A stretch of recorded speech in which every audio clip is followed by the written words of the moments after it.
right. That's the music there. That is Gloria's band. She's singing a Grand Cross in that song.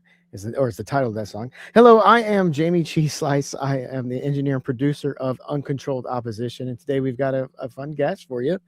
We're going to be talking about the multipolar order and how it's rising up during the fall of the U.S. empire and all this stuff that going along with U.S. Imperialism and USS intelligence and what we're doing to basically undermine our own success. So let's go ahead and bring on our guests, bring on our hosts, Gloria Guillo and Jeremy Kuzmarov. How you guys doing? I hope you're ready to have a good show today. Hey, my blurred screen came back. Yeah, we got to get that technical issue solved. So for people watching at home, this is your first time. We are a radio program first and foremost. We record for WBAI. And we have to do that anyway, so we go ahead and put it live here on YouTube for you to watch it completely uncut. So that's all the stuff that I got to talk about to let you guys know what you're watching here at home. We're going to bring on our guest. Hello, Lieutenant Colonel Karen Kwiatkowski. I cannot pronounce your last name. I'm so sorry. It's Kwiatkowski. We say Kwiatkowski, and thank you for having me. It's great to be here. Yes, it's a wonderful to meet you again, because you've been doing a lot of shows with Pasta and Truthwire, and it's always a pleasure when you're on. And I'm glad you're here joining us with Uncontrolled Opposition now. So I'm going to hand it over to Gloria. She is going to start her monologue, and then once she's done with that, we're going to bring you onto the show for the recording, and you'll be off to the races talking about whatever it is you want to talk about on this subject. So without further ado, Gloria, the show is yours. Hey, everyone. Welcome to Uncontrolled Opposition, where together we battle mind wars with truth strikes. I'm Gloria Guillo, an investigative journalist, and I'm here with my co-host, Professor Jeremy Kuzmarov, managing editor of Covert Action magazine. Our producer and engineer is Jayme CheeseSlice. The opinions you hear are ours and that of our guest, not those of WBAI, the Pacifica Foundation. This content is intended for informational and educational purposes only and should not be interpreted as professional or legal advice. Listeners are encouraged to form their own opinions. Today we are joined by Karen. Now I'm going to blow it too. Sorry. Today we are joined by Karen Kwiatkowski, a retired U.S. Air Force Lieutenant Colonel, former Pentagon desk officer. I'm starting from the scratch. Today we are joined by Karen Kwiatkowski, a retired U.S. Air Force Lieutenant Colonel, former Pentagon desk officer, farmer, and one of the most informed and consistent critics of endless war and imperial overreach that we have. Karen served in the military and worked inside the national security apparatus. In the early 2000s, she witnessed firsthand how intelligence was manipulated, cherry-picked, and distorted to sell the Iraq war. Rather than stay silent, she spoke out, becoming a whistleblower who helped expose the lies of omission and commission that sent thousands of Americans and hundreds of thousands of others to their deaths or lifelong injury. For that courage, in 2018, Karen received the Sam Adams Award for Integrity and Intelligence. In her acceptance speech, Karen spoke movingly about the moral discomfort many feel inside bureaucracies, the importance of cultivating a sense of right and wrong, and the personal cost truth tellers pay when they challenge the state's war-making machinery. She reminded us that honesty is simple and honorable, and that real patriotism sometimes requires colliding with powerful interests.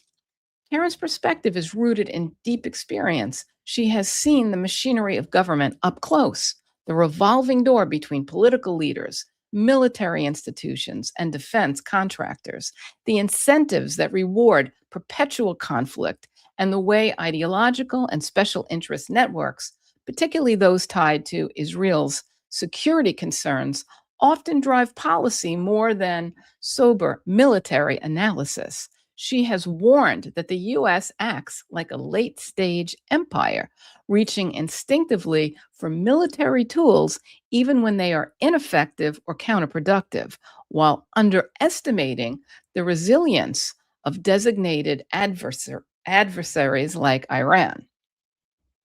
While underestimating the resilience of designated adversaries like Iran. In recent writings and interviews, Karen pulls no punches. She describes recent conflicts, including actions against Iran and the proxy war in Ukraine, as contrived wars, patterns of economic warfare, sanctions designed to impoverish and destabilize, followed by kinetic assaults that destroy infrastructure and civilian lives, all while positioning the U.S. linked interests to pick up the pieces afterwards. Karen calls them bankers' wars, echoing Smedley Butler's, noting how they weaponize the dollar, enrich grifters, subordinate allies like Europe, and test expensive weapons on real populations with tragic collateral damage. Karen highlights the enormous daily cost, the depletion of munitions stocks, the failure to build bridges at home while blowing them up abroad, and the way these adventures accelerate the very multipolar world they claim to resist. At the same time, Karen sees signs of imperial retrenchment. The U.S. footprint in places like the Gulf is contracting, and the world is shifting towards greater sovereignty and alternative centers of power.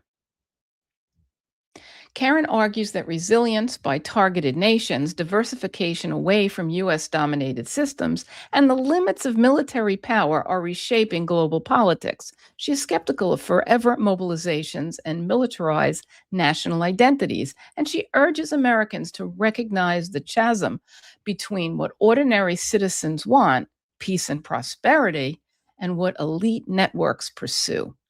In a time of contrived crisis and predator class-driven conflict, Karen's voice, grounded in experience, unafraid of uncomfortable truths, and oriented towards peace and restraint, deserves our attention. She reminds us that the health of the Republic depends on citizens and officials who refuse to sleepwalk through empire and instead demand truth, transparency, and an end to the warfare state. Thank you. Karen, what was it like being in the Pentagon with the neocons? It was interesting and eye-opening too, because until I was at the highest level there in the Office of the Secretary of Defense, because prior to that, I was in much lower levels, I really didn't even know what. And I mean, I'm a political science grad student, and I had really not studied the idea of neoconservatism. I didn't use the word neocon. I didn't really know what that was. And then I thought of it more as a philosophy, but working in the Office of Secretary of Defense, I could actually see people who embraced that philosophy and were harnessing the tools and the levers of the Pentagon to pursue what they wanted. And what they wanted, was guided by a philosophy that is really not American. It's not a traditional American thing. It's not one party or the other. It's both parties have, this embrace this idea of, a superpower that uses its weapons and its economic power and its diplomatic power to basically control and manipulate the rest of the world. And that is not something I think most Americans, and certainly I didn't think that was part of what the Constitution was outlining. It seemed very different. And so my eyes were open, and it was kind of shocking. And it was a two-tiered system. The power of decision-making, of what messages and what information would go up to Rumsfeld, what information would be embraced as true, what information would be rejected as irrelevant. All of that was guided by the neoconservative view, which at that time, the neoconservatives, this is 25 years ago, very sensitive to being said, oh, you're just anti-Israel. And, we had there were many Christian neoconservatives, there were atheist neoconservatives, it wasn't anti-Israel, but it was very focused 25 years ago, as I think it is today, focused on the Middle East, and then focused around kind of the idea of the Zionist state and what it needed, because it is, as we say, our greatest ally. And we said that 25 years ago, and we probably said it 50 years ago. So that's what it's coming from. So it seemed very different, very, very unusual. It was contrary to my expectations. And also, I would say I speak for many people who do a 3 or 4 year tour in the Pentagon, that this was different. This was, we hadn't seen this before. If you have to go to that level to really see it. And what year, could you just tell our viewers, what year did you leave the Pentagon, and was it a moral decision that you're based on your opposition to U.S. foreign policy at that time? It kind of was. I did retire. So what I spent 1998 through 2000 and early 2003 in the Pentagon. The first 3 years I was, or 2 3/4 years, I was at the Air Staff, the Air Force Chief of Staff. We were in the programs office there. Then I moved over to the Office of Secretary of Defense. Initially, I was assigned to Sub-Saharan Africa, and that's also the area I worked in the Air Force. So kind of I moved over to a different part of the Pentagon. And then I was not hired, I was pretty much tasked over to go to the Near East South Asia office. And that was Bill Luty's office. My top boss, Douglas Fife, he was in charge. He was the same boss, but he paid no attention to us in Sub-Saharan Africa. We had very little interaction. In fact, the usual complaint was, he's not reading any of our papers. We can't get him back from his office. We're constantly calling, did you see it? What are your comments? Whatever. No, nothing. It was dead. But when I moved over to Near East South Asia, of course, I saw a different side of Doug Fife. They were obsessed with Middle East policy. And at this point in time, when I first went over there, 2000 and when was it? Well, 2001, I guess, in May. So it was prior to 9/11, but still the focus was war in the Middle East. I mean, it was you could tell where the energy was, and the energy was there. And Fife was very involved, of course. And Bill Luty, and he's a prime example of a neocon. He is a retired Navy captain, I think. I think he's a retired Navy captain. He has a PhD from Tufts University, which is their foreign policy program there is very neoconservative. And he's good friends with all the neoconservatives, but he was not a dual passport holder or anything like that. He was a typical American officer who found his niche and believed very strongly in what he was doing, and was being rewarded for it. So anyway, I moved over there, and that is really when I began to see a different side. And I think, could we just take one step back? Could you explain to our audience, like, what is the difference with the neocon versus the way it was before? Because you've seen them both. Well, okay. Neoconservatives have been around for a long time. When I was a young officer, Reagan was, in fact, when I was commissioned, Ronald Reagan had been elected, I think that same previous year. So his staff contained Paul Wolfowitz, the B team, the famous B team. This is the same Ronald Reagan's office that did the Iran-Contra. Okay. And at that time, I was a young officer. Yeah, I was interested, but I didn't pay a huge amount of attention to all these things. So the neoconservative thinking was out there. It was established in Washington, and it was in the Pentagon, and it was in the White House, all the White Houses. So it was there. It's not something new. It was just that my eyes were open to it. But what happened that really, I think, kind of gelled the neoconservative movement was the election of Bill Clinton. Because when he came in, he was kind of in some ways, kind of like Trump, promising to take care of America, no foreign wars. Well, actually, they all say that when they're running. They all say, I'm going to bring the troops home, no foreign wars. We're going to take care of America, build those bridges, fix those potholes. That's what they say. But Bill Clinton had no military background, and he comes in, is a little bit different, and he's a Democrat. So many of these the neocons moved from Democrat in the 70s and 80s, and they switched over into the Republican Party, because the Republican Party was the party of pro-defense, pro-military, and that kind of thing. And this is the lever the neocons are interested in. They like to do coups, and they like to use the intelligence community to do regime changes. But really, they love using force. Force is really, they're attracted to that. And I can go into some psychological reasons why I think that's true, but whatever, I'm not going to do that. But they really like it. And the Republican Party of in the 90s was very much, we had the first war in Iraq and all these other things. And so anyway, so neocons have been around for a while, but under Clinton, the Republicans and Democrat neocons who wanted to fight wars for Israel, this is part of Netanyahu. A young Netanyahu was a big part of this.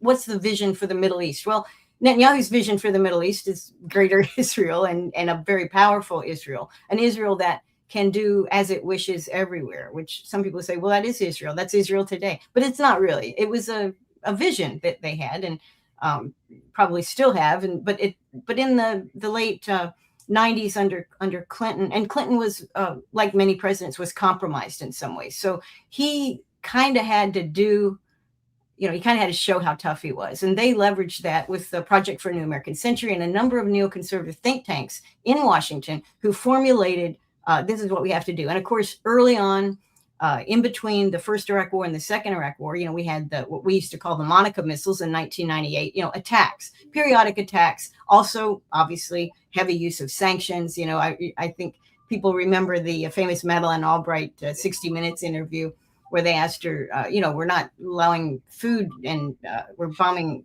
the babies have no milk, and 500,000, they said 500,000 Iraqi children have died. I presume that was a research number. It sounds reasonable over a period of years because of our sanctions. And they said, is the cost worth it? And of course, Madeleine said, of course, yes, it's worth it. It was worth it because we are projecting power. We are, demonstrating the empire. We're controlling the resources in the region and we're helping Israel.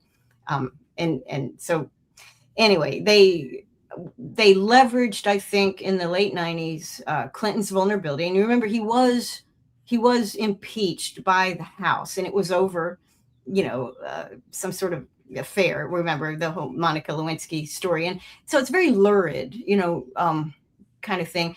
And that's Americans. We're not like the Europeans where where we can talk about, the 14 different affairs and the hidden children. And we'd say that's just part of life. We're very pure, maybe Puritanism. I don't know if we are Puritans, but we were said to be that way. So the damage done to Clinton made him very vulnerable to obeying what the neoconservative and the military-industrial complex wanted. And of course, when we talk about the military-industrial complex, neoconservatism is not the same thing, but they complement each other. Because if you have an agency that will conduct wars and beef up your military, then you profit from that. And that's what they've been doing since many years ago. They did it even during World War II. Actually, some would say prior to World War II, weren't we selling arms to Europe prior to, I think even Hitler maybe, I don't know. But this business of arms is the same one that General Smedley Butler talked about. There's money to be made. There's resources to get cheap. There are populations to employ, to employ cheaply. And this is how our empire is utilized. And so, yeah, big money is being made. So the neoconservatives give the excuse and the rationale and the political leverage, and then the military-industrial complex is quite happy. And this is a big problem. And you mentioned it in the run-up there. Our military state, our organization of our economy. We're still, despite what we've seen in Iran, that our systems aren't as good as those that other people have in the world, including our major near-peer competitors, as we used to call them, China and Russia. Our systems are very expensive. They're hard to maintain. They're not exactly, don't always work well. We don't have many of them. When we run out, we have a slow production line. Well, all this leads to more profit for our system. It leads to literally no defense for Americans. And actually, as we saw, no defense for our allies in this most recent war against Iran. We blindsided our allies where all our bases were and put our guys in hotels. And rather than defend our facilities that our hosts had built for us. And with the agreement that mutual investment would lead to American defense of you. And we didn't do that. So it's this Iran war has been very important to kind of illustrate where we're at. But again, it's about money and profit. Even with our, what I consider to be poor portfolio, a ineffective and expensive portfolio of military systems, and even surveillance systems and the whole range of security systems, even with that, we still are the, I think 48% of our, we provide 48% of the world's arms in the United States. We are an arms exporter. It's huge markups on that. And it doesn't serve anybody. It absolutely serves no one in this country. That has to change. And that's when empire contracts. Actually, having a military-oriented society is a sign of late-stage empire. But when empire contracts and retreats and retrenches and fades away, collapses, big problems can occur if we have not planned how to transition. Because all of that comes home, and it's ours now, and we're the target, and we are the ones that are causing the problem, and we are the ones that aren't accepting Washington's demands and requirements, and the things that it wants us to do. So it's an ugly problem, and we're on a bad side of this problem. These cycles go through history. It's nothing new. Anybody can read history. Anybody can say, yeah, it may not repeat, but it rhymes. And we definitely, empires rise. They become inefficient, over complicated, corrupt, over aggressive. They don't listen to their intelligence. They listen to the yes men around them who are profiting from war. And then they fail. And then they begin to fail. And then they fail more rapidly. And they come home, and things are not good for the people in those empires. And it's happening to us. It's going to happen to us. And I think that's why we have to talk about it. And it almost like beating a dead horse. We have to keep talking about it, because people mentally must be prepared for the end of empire. It's coming in our lifetimes. And I'm at the end of I'm 65. Okay. It's coming in my lifetime. I'm saying this. Well, I think that's very good analysis. I mean, so what plan? I mean, what should we be doing? Well, and first, I think there's long been a denial of empire, because as a historian, I know that a lot of historians, when they teach the history of U.S. foreign relations in colleges, they don't really present the U.S. as an empire. It's always acting in self-defense or for democracy. They don't use the term empire. I don't think it's understood. I just published an article this week on protests at U.S. military bases in Europe and Asia. And I was telling the woman, I don't think, it was very informative, because it was a webinar, that most Americans don't even know that the U.S. has facilities in all these countries, Netherlands, New Zealand, Australia, Korea, let alone that there are protests and that there are terrible effects on the local population, whether the environment, just some of the local aspects of it. I think there's an obliviousness among most of the population. And even the protest movements that are springing up are focused on the Israel atrocities for legitimate reasons, but they're not saying, well, this is part of an imperial foreign policy. Look what we're doing in South America, the military buildup to China. They're not saying that. So, I agree with what you're saying. I'm just concerned that, there's not the level of consciousness among the public that the U.S. even has an empire. So I guess that's the first part of my question. And then the second part would be, what are some of the remedies that we could, cushion the fall, so to speak? Yeah. Well, on the issue of the bases abroad, our empire, another thing they say is, well, we don't profit from our empire. We always, when we go into a country, we just rebuild it, and it costs us money. And it's like, you don't understand how our economy works. How the oligarchy, the kind of crony capitalism works, and has always worked. It's not just an American thing either.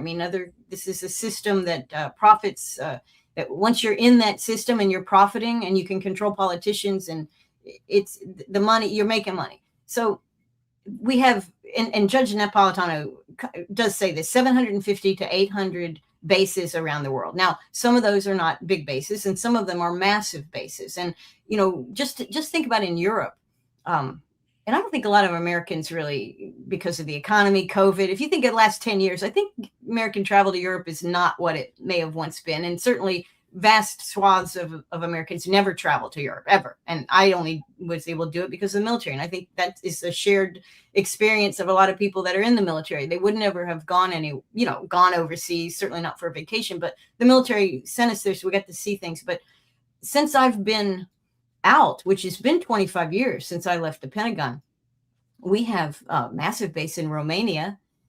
We have a massive base, and we're trying to grow it in Poland. These are new bases. When I left, we were building up Camp Bondsteel. I think is it Bondsteel? Anyway, it's a base in the former Yugoslavia.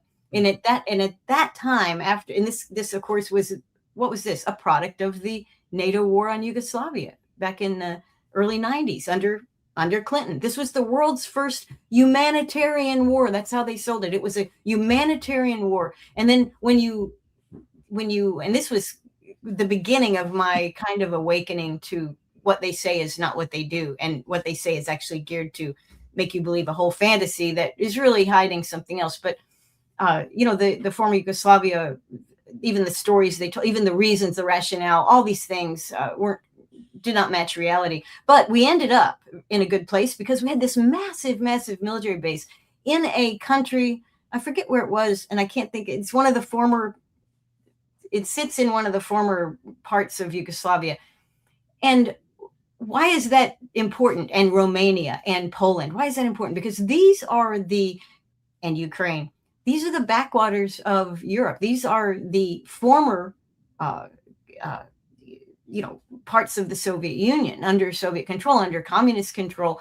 And I say communist, I'm not sure the communism evolved, but we had a kind of a state-centered bureaucracy system, not very efficient, not very good. And it favored, as all systems do, the people in power, which would have been Russians closer to home. And their satellite countries were not where all the investment went, let's say. They were not where all the development went. They are like our Alabama. Well, and I should say Alabama now. Alabama is a huge military investment state, but like Mississippi or West Virginia. And I can't even say Mississippi and West Virginia because they're filled with military bases too. We have a militarized society we don't even know about. But kind of the less advanced economies, the less advanced population in terms of education, government that maybe was a bit more corrupt than what you might find in Moscow. This is what I'm saying. And so when the Soviet Union fell apart, and I'll come back to that because however they survived that is how we're going to have to think about that, because we need to learn from people that have gone through it before, a failure, a collapse of empire. But anyway, those countries that then Europe reached out to and they glommed onto Europe, the EU has expanded rapidly. Certainly NATO, which has absolutely no legitimate function, did nothing after the Warsaw Pact and evaporated after the Soviet Union collapsed and really became an economic poverty zone. It was a political no-go zone. I mean, the Russia of 30 years ago, after the loss of the Soviet Union, the collapse, it was not a place you wanted to be. Okay, not a threat either, not a big threat to anybody. But NATO had to have a mission, and of course, part of that mission was the first humanitarian war, which they were quite excited about, and so they expanded and brought in backwaters, countries that were less advanced than the core of Europe, maybe less populated, more rural, more agricultural. And what does that mean to a military person? More rural, more agricultural, fewer people per, maybe they're in the cities, but a lot of open land. Well, from an Air Force perspective, that means I can bomb there. I can practice, I can train, I can take over huge swaths of territory. And I can also do things like Tulsi Gabbard talked about the other day. I can put bioweapons labs there because these governments are corrupt. And if you can pay them, they're poor, they're not accountable systems of government. There are people that are hungry and starving. They don't have a strong economy. You can buy a politician. And after I just said that, I realized we can buy American politicians too. We don't have any of those excuses, but I digress. So we can. Yeah, I think what you're saying is true. In our poor neighborhoods or impoverished neighborhoods, it's a lot easier to cite a homeless shelter or a waste transfer facility or a nuclear power plant or an industrial park. I mean, it's I And we agree. see it- It's the same, domestic and international. And we see Thank the reverse is true. And we see this here in America, very well known to all Americans, is that when if you don't want a data center, because they're putting a lot of data centers in, and they tend to use up your electricity. They tend to, when they start out, they use a lot of your water. They put them in places. And when they put them in places that are poor, they're embraced. Like I live in a county that would love to have a data center. And even though there would be resistance, it wouldn't matter. We would get one. But if you put it, when they put them in more affluent areas, like Northern Virginia counties that have money, political connections, and they have wealth that they wouldn't, they like to have their water kept clean, they are able to push back much more effectively. And I think that's just kind of, the way it is. We are in a constant battle between those who prefer to use force instead of what I call free trade. I mean, free trade has a bad name, but what I call, consenting parties. We agree. We don't see that with governments, especially empires, especially the United States government. It likes to demand, and that's how we do our foreign policy, by we'll do this and you'll do that. And that's how it's going to be until we can't enforce it anymore. So, but yeah, we have many large bases. We have many small bases, and we are constantly on the lookout for training opportunities. And I'll tell you, when I worked in the air staff, this was from I think 95 to 98, 96, something like that. I did North Africa at that time, and the North African region is filled with U.S. allies like Morocco, Tunisia, Morocco has a king. Tunisia had a notorious dictator for quite a long time, kind of a military state. We were not friends with Algeria, and of course Libya, but just between Morocco and Tunisia, we put in, huge testing ranges, had all kinds of military cooperation that would allow us to pollute like you have never seen before. And again, when we think about pollution, obviously you have to think about the military. Military is a big polluter. But if you go to where people are, where they have a little higher economic standard, maybe more connected to an accountable government, we can't go in and pollute like we would like to. So we expand constantly. And again, it's kind of an imperial project. We expand constantly, and NATO doing the same thing to be able to use up poorer countries for our own purposes, testing operations, putting massive concrete places, which are bases and runways and all the things that we need, huge areas. And in fact, right on the border of East Germany with Czechoslovakia, there's a massive army base there, just huge numbers of square miles, where they run major field, or they used to run major field army operations and exercises. So anyway, that's what we do. We're an empire. We're a military empire.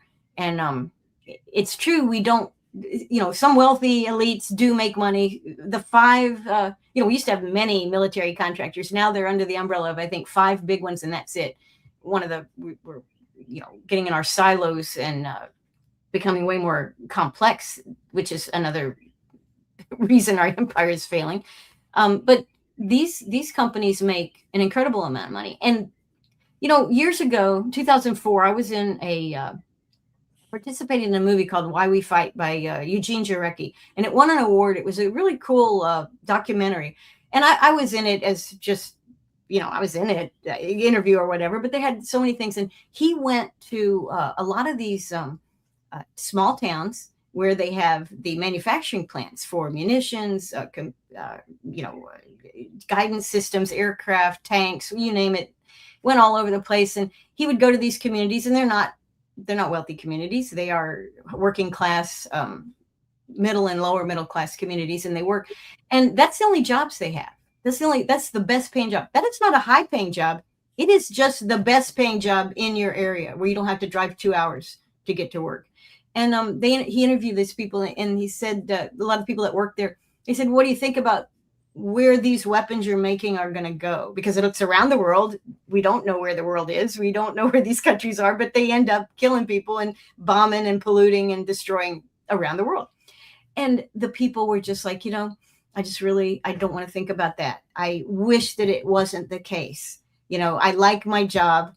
I don't mind, my various employment that I have in this industry. I'm grateful for it, but gosh, I really wish it wasn't the case. I wish we had something else to do.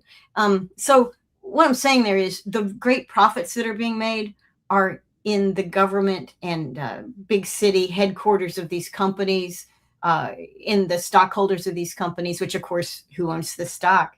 It's the major asset companies. It's BlackRock and Blackstone and the other big one, Vanguard and Vanguard. Yes, it's all these. So our whole economic system, which really funds the retirements and the 401ks and builds these factories and maintains all this stuff, doesn't really fix roads or potholes. We know that, but the system enriches a small segment of society. In fact, one of the organizations in Washington, I don't know if it was Pogo or another one, that studies military spending, it has long been known through the numbers that $1 spent on defense is gives you, I'm probably not saying this right, but it's 1/7 the amount of job creation as $1 spent in any number of other areas.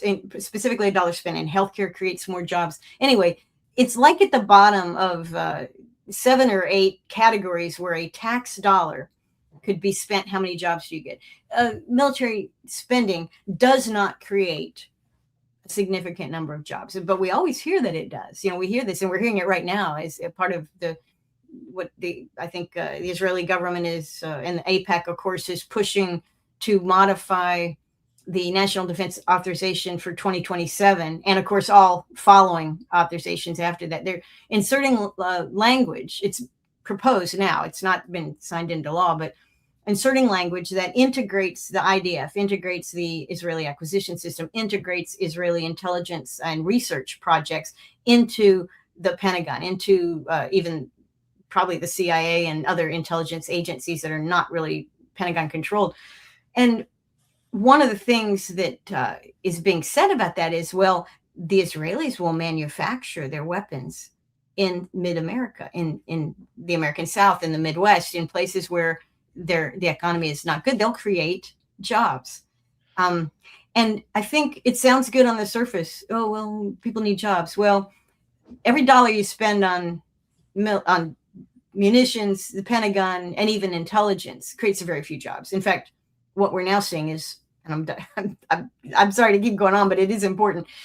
We are seeing now AI driving our surveillance and intelligence and targeting, which used to be real people, but now the people just sit back and wait for the government version of Grok to tell them these will be your targets, and the system is so pernicious that the humans are outside of the chain and are very close to it. You can go from a computer establishing targets, prioritizing targets, and then speaking directly to the machinery, the drones, the other stuff, because it's all computerized. I mean, even the F-35, you don't even need a pilot for an F-35. F-35 is a flying computer. They boast about this. I'm not criticizing it. Well, I am, because it doesn't work very well. If it worked very well, then I wouldn't be criticizing it. It is a flying computer. When you do an upgrade on an F-35, it is a software. Everything's software. So anyway. One thing I think is important is that there's this need to clear inventory of munitions and equipment and things like that. So, you have to have these wars or these campaigns so that you can kind of clear out the old inventory so that you can justify creating new inventory. That's so right. There's this need to move it. And then the other thing is, we had talked about this a little bit on the phone, is this, okay, so they blew up all the bases that are, near Iran in the Arab states. And you were saying, well, they're going to build a massive one in Israel. And then one thing we do know is, structures, might be good for 50 years. And, they don't kind of accommodate the latest technology or the right cooling systems or, the right configuration. So really they become obsolete. So what could be better than having your designated enemy blow all this stuff up so that you could really build state-of-the-art facilities? So, so some of the stuff almost seems like the United States kind of thought about this. And you'd mentioned this too, that, these planners are way ahead, these think tanks and these, they're like 10, 20, 30 years ahead. So they know they have aging inventory. They know they have aging bases and structures. They have all this. So some of this seems kind of convenient. Yeah, no, it's part of the system. It's part of the money-making system. We used to call it a self-looking ice cream cone. That's what that's what people I used to work with, and I've seen that term used elsewhere as well, but we used to say that in the Pentagon. We create our own business, and we force our budgets we allow our budgets to grow incessantly and never to retract. And that some of that is the the financing system. You use it, spend it, or lose it, right? If you have a budget, and it's notorious. Anybody who's served in the military is pretty aware that in July and August and September, you can buy whatever you want. If you're in the, they're going to tell you, well, do you need new computers? Do you need new desks? Whatever. We got to blow that money, because if you don't blow it, they can't justify it the next year. So part of it is the design of the bureaucratic system. And this goes beyond the Pentagon. This is a kind of a problem with how our government bureaucracy has evolved. I was in New York City government as an administrator from my career, and exactly the same thing you're saying is, our budget ended in June. We got our new budget in July, and June was a spend, craziness, whatever it is, buy it, fix it, do something, register those contracts, or we will lose it. So this is a governmental model that drills down to localities. It really does. Yeah, you see it. Yep, you see it everywhere, and it's just it probably doesn't have to be that way, but it is that way right now. It is that way. There were concepts that came out called like zero-based budgeting, but nobody ever did it.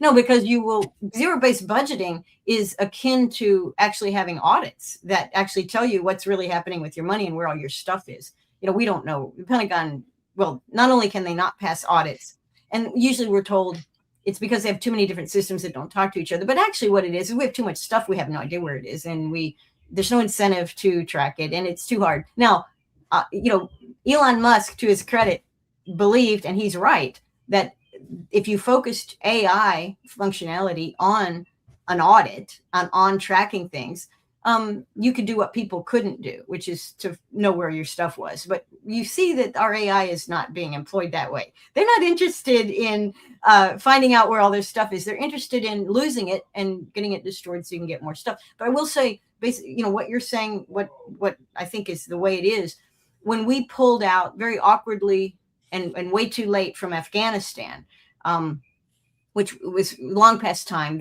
and we basically spent 20 years and $3 trillion and many, many lives replacing the Taliban with the Taliban. It wasn't a month after that we were heavily working with supporting the kinetic part of the war in Russia and Ukraine, pretty much the war in Ukraine against Russia. And we'd been cultivating that in the wings. This is what I mean about, like, they take the long view. These bureaucrats, and some are neocons and some are just, trying to do their job. They're looking way ahead, and they're saying, okay, where might we see conflict? But really what they're saying is, where might we need conflict because we don't shut anything down. And then there was we had the meeting in Anchorage that was supposed to bring the Ukraine war to an end. And of course it didn't, although it could have. It didn't. And shortly thereafter, we're in, we're knocking off a guy in Venezuela and taking all their oil and shooting up narco boats or something with people we were shooting people hanging off of boats so we didn't have to process them and identify them and process and treat them like POWs, because obviously there's no war. We've never declared war since World War II. So our Congress is part of this. The Congress is all part of this system. But anyway, we look for continual, endless war. If you really stopped war, and Ron Paul is influence on a lot of the anti-war crowd, because he was anti-war from the moment he was born, I think. And he has a good, he's argued it effectively in Washington at the national level. But if you end war, the elites will suffer, okay? Because they don't send their kids to war, right? We don't I don't see any of Trump's kids with the uniform going over to fight for democracy, or even Trump himself. Trump himself with the Clinton spurs, and before him, we had George W. Bush getting into the National Guard, where he was high on coke all the time. They couldn't even let him fly an airplane. Coke and alcohol. I mean, he is an alcoholic. I think the coke was maybe temporary, but anyway. Yes, they don't do it. Netanyahu's kid lives in West Palm Beach in a nice condo. Periodically, pictures of him enjoying himself. And this does not go unnoticed in Israel either. But this is the nature of the elites. Other people will die. We will make money. Other people will fund, and we will destroy, and we will then make huge profits. And it is integrated into our economy over decades of doing it. It works. And it works as long as we're not paying close attention to it, which again, many, America, it's not like Americans don't have the ability to understand this stuff. We've seen people waking up because they saw social media posts of what is happening in Gaza. We've seen that. So people wake up when they get the information. But we have, the United States in particular, we are sold and have been. It's not new. It's very, very old. A narrative about what things are. And one of those narratives we talked about with, military creates jobs. No, it doesn't. It does not create jobs. And if you think about even the military jobs that it creates for actual people that join the military, for years and years, the pay was very poor. The pay is high now. I'm not gonna kid anybody. You join the military, if you're not totally crazy or addicted to gambling, you're gonna be okay. But what's the cost of that? We retire people. If you make it to 20 years, you retire at 42, 43, if you want to. And you're going to get basically half your salary or more, inflation adjusted every year goes up for your life, which could be 85 or 90 years old. If you are injured in war, the VA supposedly takes care of you. And they don't, of course. They try, but they don't.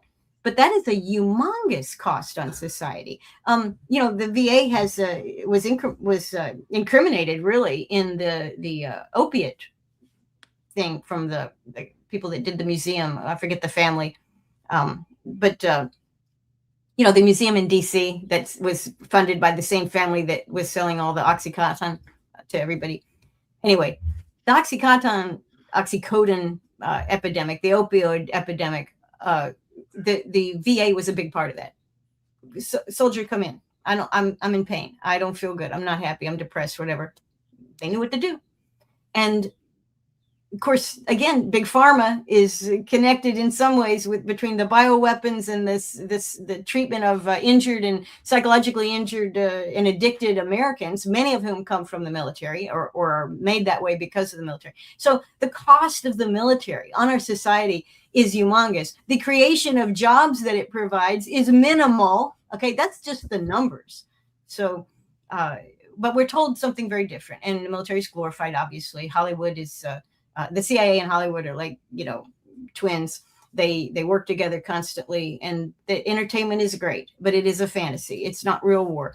And this is, I know I didn't answer the question about what we're going to do as the empire collapses, but one of the things is we're not being prepared for it very well by watching the glorification of war, because when it comes home or when you're actually in it somewhere, it's not glorious. It is everything the opposite of that. It is not something that most people are prepared for. It changes people. It dehumanizes people. It ruins lives. I mean, not just kills people and maims them and they lose friends and family. It is it's a psychological damage that you'll take with you to the grave for many people. And the ones who aren't psychologically damaged from some of the stuff they experience or do voluntarily or are made to do or see and witness, many of them are sociopaths. So, the 10% of the population or the 5% that is documented as a sociopath, not a psychopath, just a sociopath, they cope quite well. So is that what you want for your society, that your people that remain functional through a militarized experience to be the sociopaths of the world? Well, I don't think that's particularly good for society either. So there's so many costs of the military, but Americans are told that it's very profitable. Well, And it is for the elites and for the connected crony capitalists and for the politicians that can invest, and really for the baby boomers who have the bulk of the money in their retirement and 401ks. They see, oh, but look, Lockheed Martin's going up. That's got to be good, right? That's a positive. And so all this is where we're at. All that will change when the empire collapses, and it will not be pretty. And it won't change all at once, but this is an unsustainable path that we're on. Do you want to go ahead, Jeremy? No, I was saying I agree. It's unsustainable, and the costs are horrible. It's just the danger that it's become so profitable for this elite, as you're describing it, and that they're going to. And I think what we're seeing is they're using more and more authoritarian methods at home, whether to trying to control information or crack down on dissent. And maybe, we haven't, this is a tip of the iceberg as to what we've seen. If a real resistance movement develops, real movements for humanistic social change, those can be violently repressed. I mean, America is a violent country. And then overseas, as you point out, these bases are expanding, even though the U.S. can't win any wars, but the military budget keeps going up and up. So my only maybe question is as to whether we will see the collapse in our lifetime. I think it's urgently needed for a new system. But I mean, I worry that there is some durability because this elite is making so much money. And as you say, it's a self-licking ice cream cone. How do you stop it? And I mean, even though the U.S. has been losing wars since Vietnam and Korea, but they still continue to project power and spend all that on the military. So well, we were supposed to be talking, or the title, the multipolar order that's rising. So our failure, our collapse of empire and our military, which it is a military empire, as it shrinks, and it is shrinking, as it becomes irrelevant in the warfighting world and in the economic world, which it is happening slowly. The world is also changing around it. So, and this is actually what is so fascinating and really of critical importance with this Iran war that Trump started. He said on behalf of Israel obviously participated in a terrible thing, but the loss, the public loss, the visual, the message that cannot be denied, and Americans on various parts of the spectrum are all seeing it. They go, wait a minute, that deal, that MOU is not quite favorable to the United States. And Trump is kind of backpedaling, the regime change thing by saying, well, I did change the regime because I killed them all. And then another regime emerged. So technically that's a regime change check. I did that. And he's right. But the regime change it wasn't our vision of regime change. It certainly wasn't what Israel wanted. It's actually a much more, what we've seen is a competent government, a technological, an educated population, a population that is unified. It's not an empire, but it has friends. It has friends that are important friends. And we've all seen that because we can't avoid seeing it because of the 40 days, because of the war that he started. If that hadn't have started, I think it speeded up things is what I think. I think it is. And when I say things, I think it woke up a lot of people, but not just Americans, because some Americans, I mean, I read comments in social media. Some Americans are like, they haven't gotten it yet. And that's fine. But the world has gotten it. And so even the issue of the strait being controlled by Iran, which it will still be after this. Okay, that's something like talk about that either. But the idea that the strait was closed, and it was legitimately closed, which the Iranians controlled it, but it could have been closed in a number of ways. We had militarily gamed that out for years, and it always, first thing what happened is nothing's going in and out of the strait. It's very narrow. It would have been disrupted in any type of war scenario. And in the old days, we didn't want that. It could be argued Trump didn't care because he's an oil exporter. He has been known to say things like that. But in fact, the resilience of the non-U.S. global trade and global economy has been building and building and building. And they're doing it in part as a response to American empire, in response to American bases, in response to our adoption of an Israeli attitude that if I don't like you, I'm going to assassinate your leaders and bomb your country. Because we've adopted that, the rest of the world, they don't sit quietly. You know, nothing happens in a vacuum. They go, okay, what do I need to do?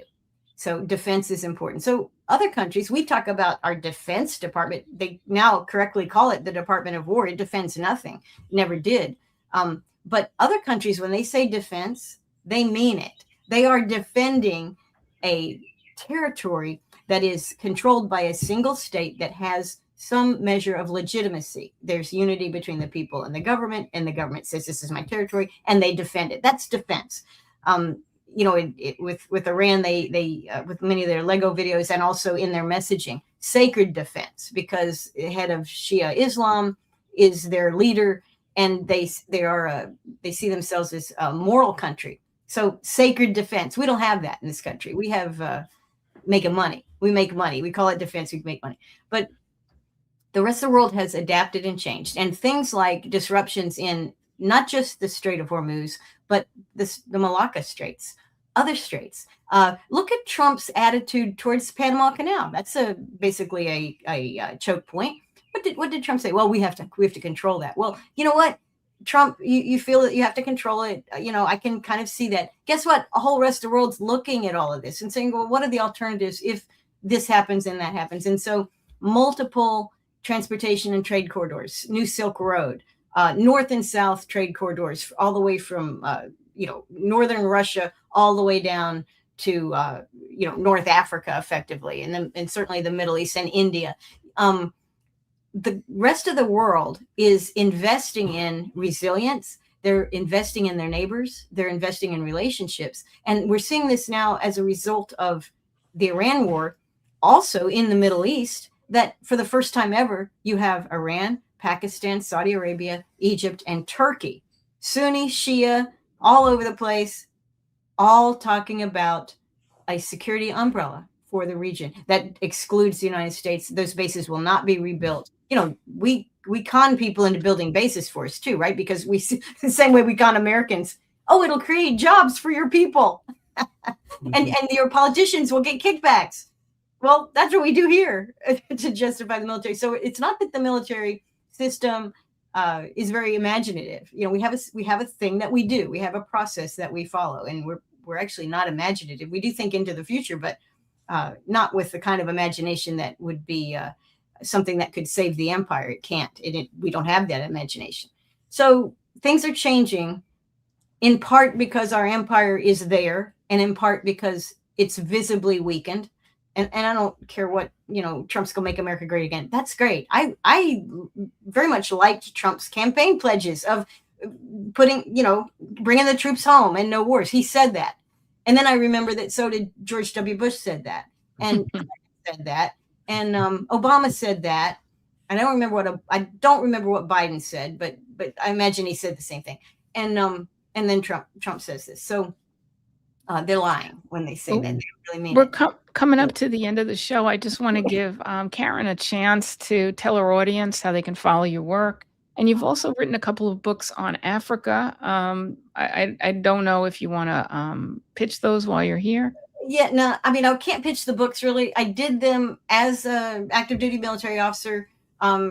Both of these, one book I wrote and had published, both of them were published by the Air University Press. So they're like in the military system, and they're about military topics. But the first one related to air operations in sub-Saharan Africa, and that was, or actually Africa. I did that when I was working for the Air Force. And then when I worked for OSD, I wrote a book kind of talking about the African Crisis Response Initiative, which I don't think is, it's probably gone through another thing. But one of the interesting things I found out, of course, the reason I wanted to write about the African Crisis Response Initiative, that was one of our democracy promoting projects. But it turns out, actually, it was just to identify the next dictator of,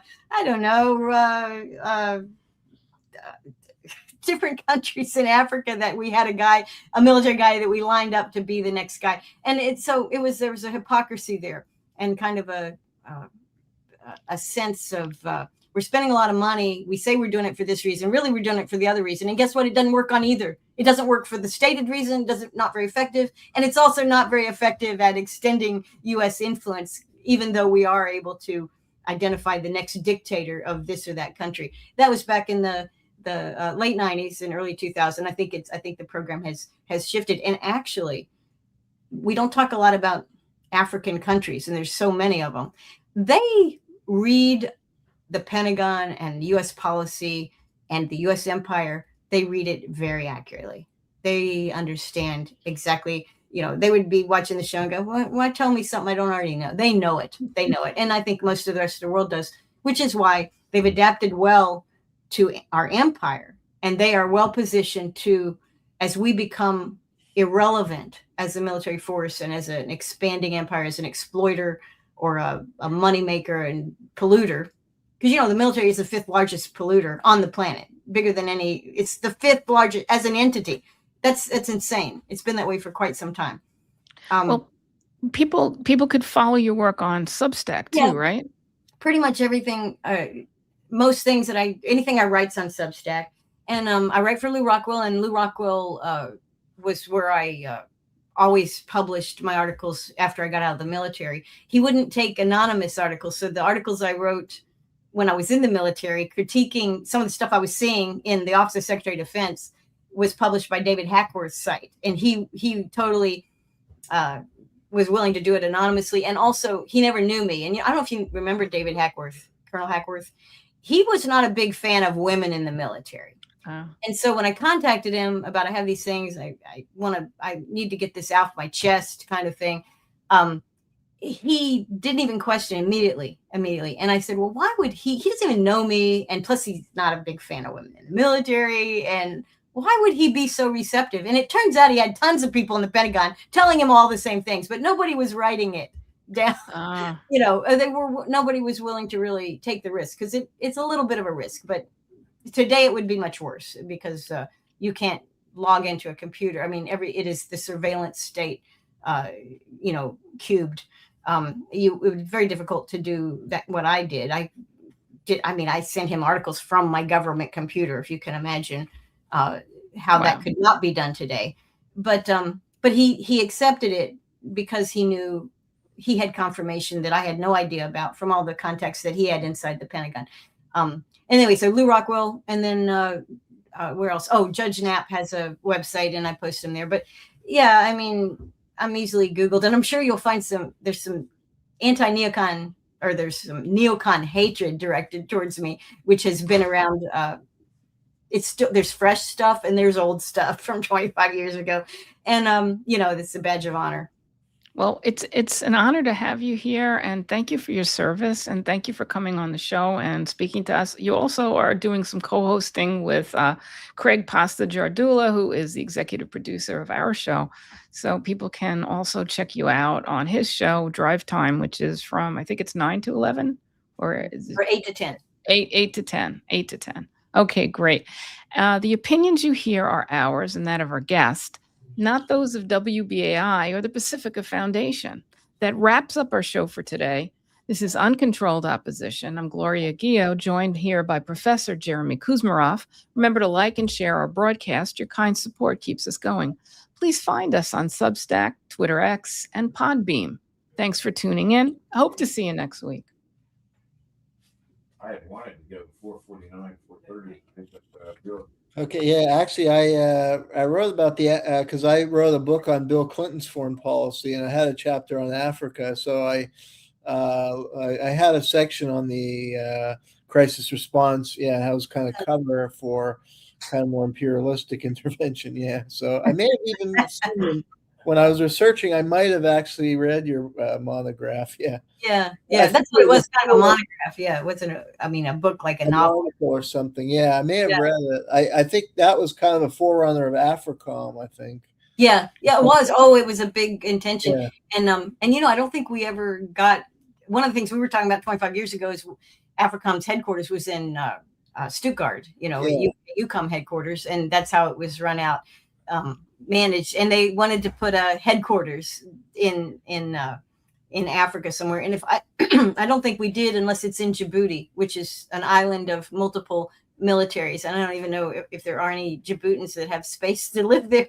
I mean, it's like this little tiny place with, I mean, China, one of the few Chinese foreign bases is in Djibouti, which Yeah. is really interesting. I don't know, it's a big base, but nothing like what we have. Well, we I'll finished run, kind of. actually. I've well- got another appointment. So thank you very much, Karen. Very great discussion. So yeah, that's a discussion people need to be having. So we'll see you next A time. couple of things. We're actually still recording, but we've kind of done the WBAI portion. However, so long, Jeremy. Good luck with your computer too. But sometimes if we say something that is particularly great, Jayme will somehow find some magical way to shove it in the actual editing process for the WBAI show. Well, one of the things I just wanted to ask you, I know we didn't discuss this, is really not part of our, but how do you see the end of empire? Like, what do you see happening? Just your gut, not. Yeah. Well, first off, it is a growing irrelevance to the rest of the world. So there's a drawing in. So, and Trump is part of this too, because remember when part of his MAGA message was autarky or autarky, basically that everything you do in your country, you produce in your country, kind of like North Korea. Well, North Korea gets stuff from China, whatever, but still, this idea that you're an independent country, you make everything. And Trump is not a trader. He's not a free trader, which is why, right out of the chute, he's big time on all these crazy tariffs that are arbitrary, that are just like politically, he thinks up something and he would blurt it out. And then the State Department and the Commerce Department, well, Howard Lutnick is always with him. So I guess he has to be, in case Trump decides to, tear off a country for no reason, or for a reason that he has in his head.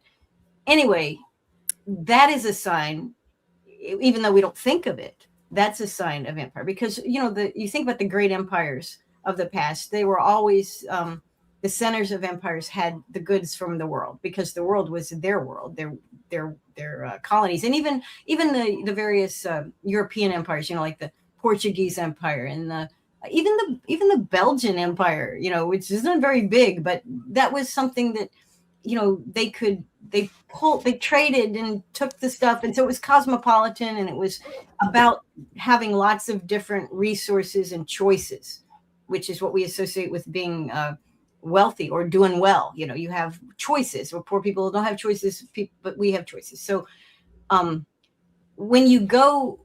when you decide to say your economy is going to make everything itself, you are saying that life's going to get more expensive and you're going to have fewer choices. This is what we're telling people, but we don't think of it that way. We say, oh, that'll make America independent and nobody can tell us what to do. But that in itself is an idea that comes from the failure of empire. It comes from the collapse of empire. It takes a long time. And it's like the famous Hemingway quote, how did you go bankrupt? And the guy goes, well, slowly at first, and then suddenly. And that's how it happens. So the slowly part's been going on for really quite a long time, and really probably since Vietnam, which was costly, politically costly, human life costly. Another example of, it's kind of like Afghanistan in the sense that I don't know what we were fighting for, but when we left, it was like pulling your hand out of a bucket of water. Nothing had changed really in terms of politics. And now Vietnam is one of our good big time trading partners. Vietnam is a functional country. It's profitable. People, they make complex things. It's kind of on the Chinese track of industrialization and not only industrialization, but raising the standard of living for Vietnamese people. So we didn't have much to do with that. We were the destroyer. We were a destroyer of stability. We were a destroyer of the environment. We were a destroyer of 2 million Vietnamese. We kept a war going that didn't need to ever happen.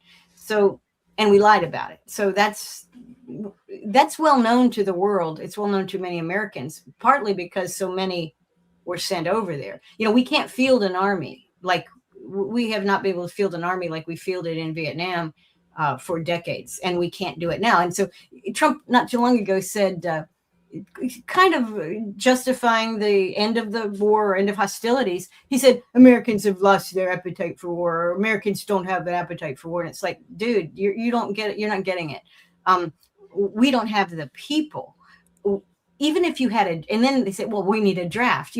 Thomas Massey got beat, right, by a guy funded by AIPAC, most expensive primary in the world history or American history.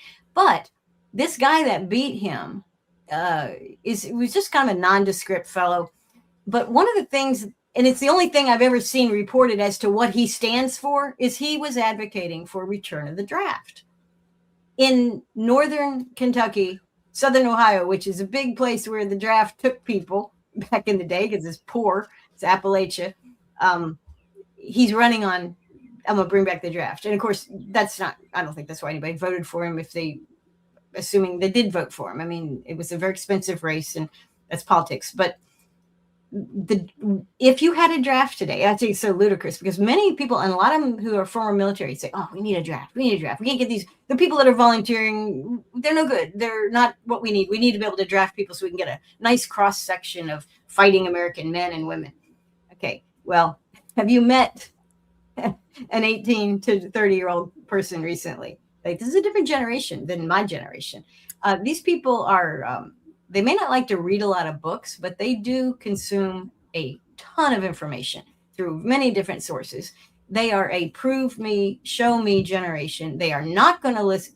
They're not going to listen to authoritarian figures. That's not what they've done growing up. That's not what they're going to do. They like TikTok. I know that. They like TikTok. They like to be entertained. They expect to learn things quickly and to go on to the next thing. They process very fast, and they don't tolerate hypocrisy. And they know that reality TV isn't real. They know this. I remember.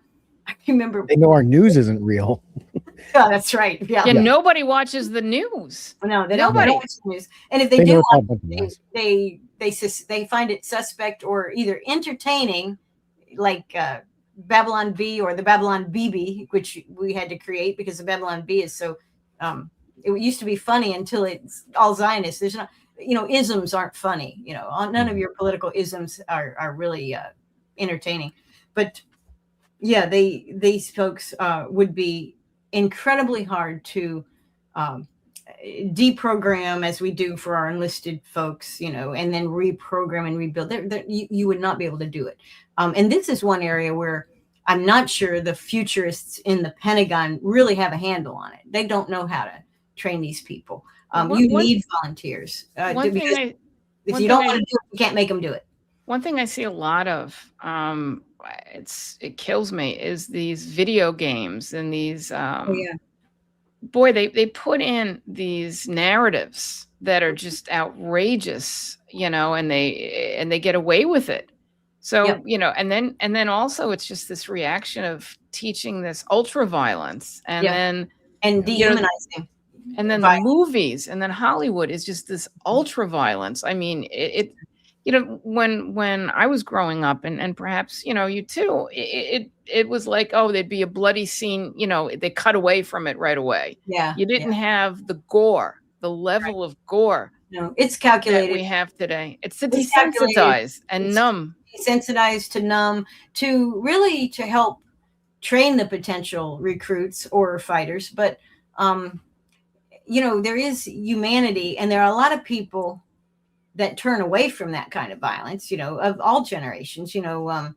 It's not everybody is playing these war games, but it's a recruiting tool, and it's done by design. I mean, this is how they get the volunteers, because also too, the futuristic war, like in the Schwarzenegger movies back in the day and then Skynet, and then now we have AI. That's the most basic AI is more advanced than anything they could imagine. But we are fighting wars through the network, through computers. The drone operators that got in trouble in Iraq for doing certain things, they were operating out of Nevada. So you just, this is not, they're playing computer games. And some of the ones, even then, when they have been dehumanized, they have been accustomed to incredible violence with no accountability, no real blood splatters on you when you kill somebody, right? Even then, we have all kinds of pushback from the guys that are operating. And these are kids that grew up playing computer games, and even then, the humanity will prevail in large part. But and I'm one of those people. I'm one of those people. Yeah. Yeah, because I was military industrial complex. That's why I learned that America's chief export is war. And like I was not okay with that once those pieces started coming together. I thought being part as a military contractor, government contractor, I thought I was doing my part to help the country. We're the good guys. We got to do all that stuff. And that's the mentality, people. The idea that America is an empire, it just seemed ludicrous to us. Everybody working in there. This is the like late 90s, very late 90s, like 99 to like 2010-ish. And you have somebody would call the United States an empire, and we're like, what are you talking about? We're not an empire. We're a democracy. We're like this greatest thing ever. But working in the military industrial complex is what taught me, oh yeah, we're definitely an empire. Our chief exports of war. If you want to know what our leadership cares about, look at what they're funding. And we put $1 trillion into the war budget now. So that's all we care about is war, war, war, war, war. But I was one of those kids. I was in my 20s, but like I was playing those video games, and the game you think it is conditioning to you, but I think also what you do when you're playing like those early Call of Duties and stuff, you start seeing the horrors of war. I'm like, I don't want to see this at all in my real life. Yeah. This is horrible. It's kind of fun when you can do it and you know it's not real, but when it becomes real, you're like, no, that's not good. And you do see that start to translate once the reality starts hitting people. Like some people don't necessarily make that association. I was disconnected because I'm working from an office in Washington, D.C. area. But once I started seeing the videos coming back of like what the drones were doing to people and the information that my projects were providing to our soldiers so that like our snipers could like pop a guy's head from like 2,000 yards away. And I'm watching those videos, I'm like, that guy was just a farmer. And I start seeing that, and then it starts to connect. Me showing up to do my job means perfectly innocent people on the other side of the world that have no threat to America are dying. And then like about that started really sinking in, and I had to leave. But to try to get back to what you're saying, I mean, I guess I just cut in just for a second. I mean, I guess the big one was Daniel Hale. Yes. Who was a drone operator and is in, I think he's still, I just checked it. He's still in prison from what I'm reading. They can't tolerate, they really can't tolerate the examples, and it doesn't take very many of people in the system to wake up. When you start to wake up, it's highly contagious.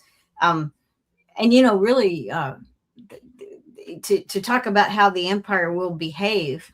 Well, we know kind of how it'll behave at home because we know how it behaves abroad. We know, it lies about the cost of war. It lies about what it's doing to the enemy. And we're funding Gaza. Every bomb that's dropped in Gaza, 90% of those were made in the United States, multiple states, It amazes me how our protesters don't talk about that. They just focus on Israel. They don't focus on the fact that Israel would not be able to do this without the United States. Absolutely. They would not be able sticking to do its it. hand inside the puppet. That's right. They wouldn't be able to do it. They're without a proxy in many ways. I mean, and also a money laundering component. It's almost a chicken and egg thing. It is. It's hard to say. Sometimes we're the dog wagging the tail. Sometimes they're the dog wagging the tail. But we're very close. But they would not be able to do Gaza or threaten Iran in any significant way without the United States, without our weapon systems, without massive quantities of munitions that we ship over there, without our air refuelers. They have 10 air refuelers that are owned by Israel. That's not enough to do anything with any of their neighbors. We provide all the air refuel and the fuel that goes into that. We pay for that. American taxpayer pays for all that. And we provide, of course, diplomatic top cover at the UN for them, which is very obviously wrong. I mean, you've probably watched some of these UN votes and the statements that our various UN puppets say, their US representative. It is so, you'll hear huge testimony, and then the American will say, something very unconnected, like he wasn't even listening. Of course he was listening, but the government, the empire requires this is the empire's message. It's okay for Israel to do whatever it has to do because it does stuff for us that we want it to do. So we will allow 1 million Gazans to be killed. We will allow the utter destruction of the Gaza Strip. We will allow, them to expand to the Litani River in Lebanon because we get other things out of that. We being the government gets other things out of it. The empire benefits from that. So we tolerate. One thing is, with these protesters, they point the finger at Israel. They point the finger, and then there's a lot of anti-Semitism that comes with this, which is outrageous. And we should point the finger at us. I know. And it is our tax dollars that are funding Gaza. It's our tax dollars that are funding Israel. And people don't look in the mirror. They just want to blame something outside themselves. People don't realize that we're connected. Because I don't think it's like they're a proxy of us and we're working for them. No, Israel and the United States are both key parts of the Zionist empire. Well, we're one entity. This is actually true, and it's avoided. We don't talk about it, but we are talking about it now only because of the legislation they put forth, which used the word fusion. Yeah. Fusion. They're saying, this is a fusion. Wait a minute. What are you talking about? Fusion. Now people go, what? That's not right. A melding. We don't want to do that. They're another foreign country. We wouldn't do that with any other country. Why would the Zionists? They're not. So yeah. But this also comes out of England. I mean, when we look at how Israel was funded and how it was formed, you're looking at England, and you're looking at specifically. One family, the Rothschilds family, had a lot to do with it. And then there's about, 5 or 6 other families that were right in there too, of the oligarchs and the bankers. It's so true. And in fact, it's funny because the Ivanka Trump Cushman project in Albania, which I love that one. so unpopular amongst the Albanians, as it well should be. They were on the Rothschilds boat where they were on a vacation with their friends, the Rothschilds. It's like, geez, please, why did you have to say that? Because people think it's not real or it doesn't exist, but it's very real. These are networks. These are elite networks. And they, look, in every small town in America, there's 1 or 2 families, and all the other people in that small town says, these guys run this town. Okay. The Rothschilds run this town. Okay. They run Washington. They run the global Western elite. Epstein says right out, he worked for the Rothschilds. Of course, yeah. So it's and again, this is all part of the education that people have and that they come to. And I think really we're at an important time, in part because of the Iran thing, and in part because we were beat. Because being beat is a time of new awareness. Because especially when you're always told you always win. You watch a lot of Tom Cruise movies and we always win, and the bad guys are always incompetent and they're bad guys. And then it turned out we found out, well, they're not bad guys, and they're definitely not incompetent. They're actually quite smart, quite sophisticated. They take care of their people. The people support their government. They have all these things. And that's not what we were told. And because of the war, a whole bunch of people, I would suggest maybe 20 or 30% of the people, because they were forced to pay attention to the war, actually got some new information. And this is all how empire ends too. It's all about attitude. Just like with your money, right? They say, well, you have a currency, you have a money, you have a dollar, the US dollar. It's a piece of paper. I don't know how much it costs to print that paper. And most of them aren't even printed. They're all digital. So they're very cheap to make, right? Cheap to make. But then they buy stuff for you, right? Well, why? Confidence. Confident. People say, well, we all use the dollar. The dollar's good. We trust the dollar. And then sometimes currencies lose the faith of the people. And ours is, of course, doing that globally. And I don't know how many Americans, we don't think in terms of what are the alternatives. Obviously, Bitcoin, I'm not a Bitcoin advocate per se, but Bitcoin emerged, and you would not believe how many, well, you would believe it. How many, who is the community of Bitcoin adopters? I mean, obviously, rich folk, computer folk, techies. It's a lot of young men and even young women, because it's risky. So, but they've embraced not just Bitcoin, but Ethereum and all of the various, blockchain type currencies. Gold is coming back kind of as a thing, like grandpa had gold. I wonder why. That's so stupid. But then they go, well, the dollar it's looking more iffy. and that's just for Americans. The whole world is sitting back going, oh my goodness, I own T-bills. I'm beholden to the U.S. government, and I don't think they're going to pay me back. And oh my God, what do we do? And diversification happens. So really, the end of empire is a mind change. It's like a massive mind change that kind of happens slowly at first, then suddenly. And all of a sudden you have people questioning everything. And Trump is a part of this. We'll look back at Trump's legacy and we may say this, that, we don't like him. He was awful. He used cuss words in his social media tweets. Yeah, that's all terrible. And he made wars and he lied about everything. Okay, that's terrible. But he also helped Americans understand that our government is filled with liars and clowns and people that aren't competent. That connections are everything, and that there's a lot of corruption. And I think the handling of Epstein has really, that has unified a lot of people. I don't care what their party is. That has been really bad. And also, I hate to diminish humanity or the abuse of human people, like the Epstein thing and other things that we hear about. But Dr. Fauci and his beagles, the beagle experimentation. No, but we've heard of that, right? That's a small part. I mean, Fauci's evils and the part of government that he's involved in has done so many terrible, awful things. I mean, let's make a virus. Someone was telling me something so hideous that. But the beagle goes back to the 80s. Was it you with the vivisections and the honey? Who was telling me about this? I'm telling you though. Oh my God! Sometimes it just takes something like Dr. Fauci experimented and tortured beagles. We don't really care about his bioweapon stuff and the global situation. We're going, our government kills beagles and tortures them first. That's really bad. Well, it also killed and tortured orphans. I don't know if you've heard that one. I know. Well, that's in New York. I kind of heard that. And, even back in the day with the Tuskegee Airmen. Oh my God. Yeah.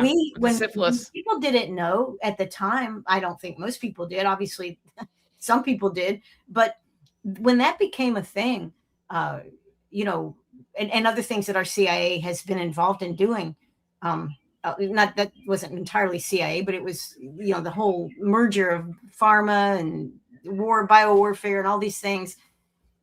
When people found out, it brought the government down a notch. We now didn't trust the government. Now, if you said the government did something else, we were more likely to believe that. So people change their minds. Well, we saw that with the COVID narrative.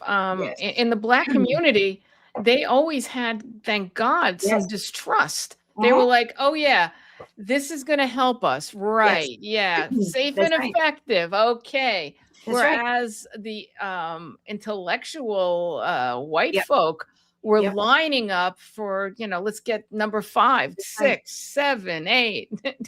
I mean, it just. That's right. And it's crazy. I have a brother and his wife who, even though they hated Trump, and I think the whole thing started the Trump, and then he was gone and it was Biden. Biden continued it. It was the government, the state. It doesn't really change when you have a different president. Exactly. But they were fully on board by the time Biden had taken office, which most people were. But they were, oh my gosh. And so I got in my own family, and I think everybody has a story. Everybody had them. Yeah. And it was amazing because we always said, me and my other brother, we always said, well, this is the smartest one. This was, of the three kids, he was the smartest one. And he was also is an engineer. And he's a person who is going to, look for the facts and figure out what's really happening. But he didn't. It was an emotional, his whole family got multiple shots. He did quit, though. He did quit after a while, getting them. But still, obedience to state authority, that's old speak. That's old time. I think everything that we're seeing in our country is we're going to be harder and harder to govern, which is also a sign of end of empire. Your citizens that you counted on. And one of the things I always say this, one of the things that happened when the Roman Empire fell, it took it a long time. We will not take 300 years to fail. I can tell you that right now. No, everything's faster now. But when how many years do you give us? How many years do you give us? I plan on being here to see it. Okay. Yeah, I Go don't. within I the don't next think 20, it's too within far the off. next 25 Well, Next years. 20 years. I Okay. have this theory, and I wish Jeremy was on for this part of the discussion. I feel like empires fall as quickly as they rise. And with the United States, the question is with the United States, I don't know when our empire really started. Was it the end of World War II, or was it actually in the 19th century? It was And in that's the it was in the kind of 1800s. difficult for me to Our kind of put a finger Industrial on. Revolution. Our empire was kind of what started happened. with our second president, Thomas Jefferson, and making the Louisiana Purchase. That's when our empire started. You think Okay. it goes that back far? And then That we goes back killed, that then far? we did Indians for a while, and then we had a civil war, which was an imperial war, because we had the producers, the South, producing agrarian products that they wanted to sell them to Europe without tariff, but we said no. Well, we wanted to sell them to Europe for higher prices, but the New England manufacturers said, no, Europe's our competitor. You're a part of America. You're going to sell them to us, and you're going to sell them below market, because that's what you do. That's called patriotism. That's called caring for your country. And the South is like, what? No, no. And this is, of course, that's Civil War time. And I'm not saying not about slavery. There's slavery involved in this, but slavery was part of the economic system. I'm saying, look at the economic system. Look at how the North and South viewed each other. And there's a reason that people in the South call them Yankees. This is not a compliment. These people were seen as different. They were seen as exploiting whatever we do in the South. And yes, did the production in the South depend on slavery? Yes, it did. Just like the British and all the others. And you know what? Europe abandoned slavery. Nobody had a civil war. They legally went through the process. They did what we were doing, what our abolitionist movement was doing long before the Civil War, advocating for the end of slavery. And we had actually done things in the same political sequence as the Europeans. But we were behind them, no doubt. We did not do it when they did it, but we were following that same political process. And then all of a sudden, it blew up into a civil war. So slavery, but this is me saying, I would, my belief, my study of the Civil War, my study of Abe Lincoln, I'm not a fan of Abe Lincoln. I grew up a fan of Abe Lincoln. I used to idolize him. But as an adult, I read more, and I saw him as a lot like any other politician, unfortunately. And I think it's interesting that he has the biggest monument in D.C. because that was an assertion of empire. That was our first really big imperial war, but not the last and not the first, because we also had the Mexico War. We took Texas. We eventually got California, with that Mexican War.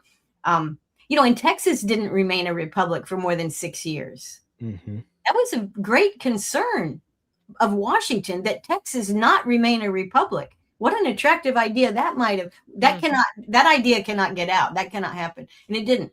So anyway, I think we became an empire very rapidly. And I think when Jefferson said the blood of patriots waters the tree of liberty, every 20 years or so, the people rise up. And also he said that because he said, the agreement that we've come to with the Constitution, and even the idea of the Declaration of Independence, which was specifically aimed at the Brits, right? Because we weren't like all you European guys are dominant. No, it wasn't that. It was the Brits. The Brits were running a country in a way that was unsatisfactory. Declaration, that's what we celebrate this year, 250 years. But the Constitution, really, Jefferson didn't go to the Constitutional Convention, of course, but the thinking there and Jefferson's assessment of it was there's good parts and there's bad parts, but the future people who have not been born yet, or they are just children and they didn't participate in this, what we've been through in the last 30 years, they will have to choose because this doesn't bind them. But see, that's also not what the state tells you. We have a great Constitution, they say, and it binds all of us. It keeps us together for what? 230 years, 235 years. We've had a Constitution and we're an empire. So the Constitution clearly did not define an empire, but we got one. But they keep telling us the Constitution. And so the idea that you have to throw things out after 20 or so years. So I think we started being an empire even under Jefferson, who was anti-imperial himself. So that's we're losing your Navy, sound. Maybe this is a good time to end the broadcast. Lost it. The what? Say again. What was that? Did you get disconnected, Gloria? So let's end the show. Thank you so much. And again, thank you for your service. Yeah. Well, thank you so much for having me. We could probably talk all day. Yeah, I'm getting disconnected. So I'm just going to say so long and thank you again. And Hope you I'd come like to back. finish my thought on the empire, though, but because my theory was empires fall as quickly as they rise. I'm losing my So spot. I feel like the beginning of the ending of our empire started with 9/11, which means we're about 25 years into Jeez. it. Oh, okay. I don't know. I think we're far Something's more. wrong. I think far more. I think we've been declining for some time. Well, it's definitely, but I think that was like the Yeah, catalyst. it That is. was the peak, and now I'm we're losing downhill my. ever since then. Yeah. All right, You know, we do got to go. I think because Gloria, she's lost contact. with us. yeah. No, this is great. I appreciate the conversation, and I hope you put. I'm sure you'll put together a great. When you do your A editing. radio edit. Yeah. Oh no, yeah, it's good. I do like getting that out there because I know it's reaching so many people in New York, and it's the audience there doesn't hear a lot about the subjects we talk about, and not in the way we talk about them. Right. Even though it is a left-leaning audience, they're Democrats primarily. So Yeah, we kind of open their mind to like that's good. criticizing the Democrats a little bit. So Yeah. No, it's the parties are just part of the narratives to keep people locked in and obedient. I'm done with both of them. Yeah. Well, Tucker, I guess, made an announcement. I didn't watch it, but I heard he rejected the Republicans, and that's. I also grew up Republican, and me too. became a libertarian. But the libertarians are there's a wide range of libertarians, and I'm not with all of the libertarians, so I don't really. And plus, it's an ineffective party. But the Republicans, I'm done with them. I left the Republicans when they nominated George W. Bush for president. That was like, smart. This guy's a joke. I mean, look, Yeah. I'm not a smart guy. I'm a dumb kid.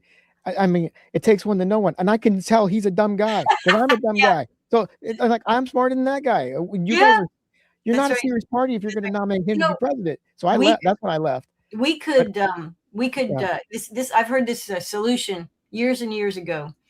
You could take a phone book.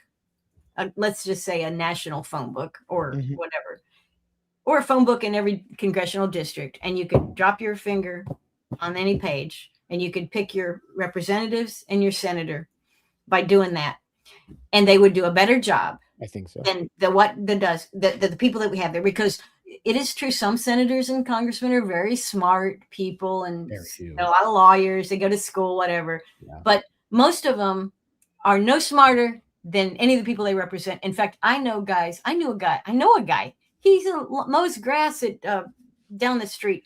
This is what he does. He's partially employed or whatever. Doesn't do internet, doesn't do social media. Just text. He'll text, and that's it. And he was explaining to me when in the Iran war, back when it was in the middle of it, like day 25, I guess is when I was talking to him. And he was telling me, and his assessment was dead on. Okay.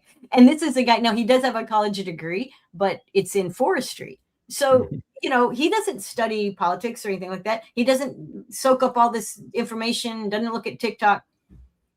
His assessment was accurate. And I would trust him to represent me rather than the Republican we got in the 6th district right now, who holds his finger up to the wind and where will I make money? What will it, preserve my investments? How do I make sure I don't get yelled at by Trump or whatever it is?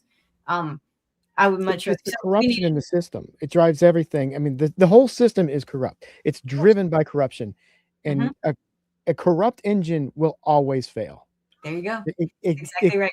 If you redline an engine, it's going to blow up. You're going to get a lot of performance out of it before that blow up, but it will blow up. It will and blow we up. are running. That's how our government's running. And it's been running that way probably for at least my entire adult life, if not my entire life. And really, we didn't talk about what to do about it, but it's the same message so many people you can find on YouTube or anywhere else. You need to diversify, just what other countries do. You diversify your friends. You develop a sense of community bigger than what you currently have. You develop your neighbors. Get to know. One guy, I think it might have been Pasta. One thing you can do: go over and introduce yourself to your next door neighbor. Find out who his kids are. Yeah, people, we don't do that. No. Find out it's all divide and conquer. That's right. And it's gotten so bad too. Like you can go on social media now and you see all these men and women saying you can't date anymore. Men don't want to date women. Women don't want to date men. And then that seems to be a big problem. But that's just part of this divide and conquer strategy. It is. And also individualism is like the ultimate form of divide and conquer. Because if we're all on our own, You You're know, not going to get together to do anything about the ruling that's class. true. And you know, I come from a pro-individualist type. You know, I think that's important. However, Mhm. you look at I've been looking a lot at China and how they do things. Of course, China has a lot to boast about. They just have fewer people per capita in poverty now than Yeah. we did per Yeah. capita. Of course, they're way bigger than us. They have lifted so many people up. They have higher rate of home ownership, and our home ownership rate's not excessively low. China beats it. Okay, so. Yeah.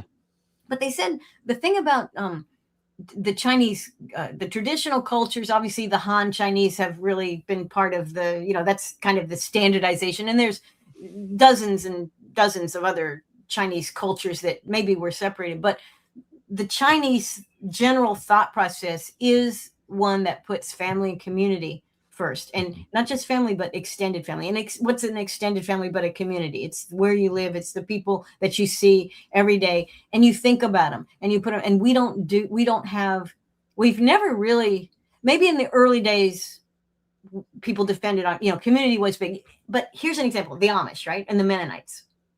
They put family and community first. Are they, a lot of them, related? Sure, it's extended family, but it's also community. It's also a shared set of habits, whether it's worship or construction or agriculture or, you know, whatever they make and sell. You know, it's kind of the culture. But when they think about what's good, they think about what's good for the community, not what's good for me, Mr. Joe Blow, but what is good for us. And we don't think that way, and they don't want us to think that way. They want us to think what's better for me. And you hate those guys, so make sure they don't get anything, right? Yeah. It's divisive. Yeah. I mean, it's amazing how they convince groups of people, to not do things that would benefit themselves because it would also benefit somebody else. There you go. There you go. And you see this with like the Republican argument against providing health care for like in California. And they say, oh, these Democrats, they want to give health care to illegal immigrants.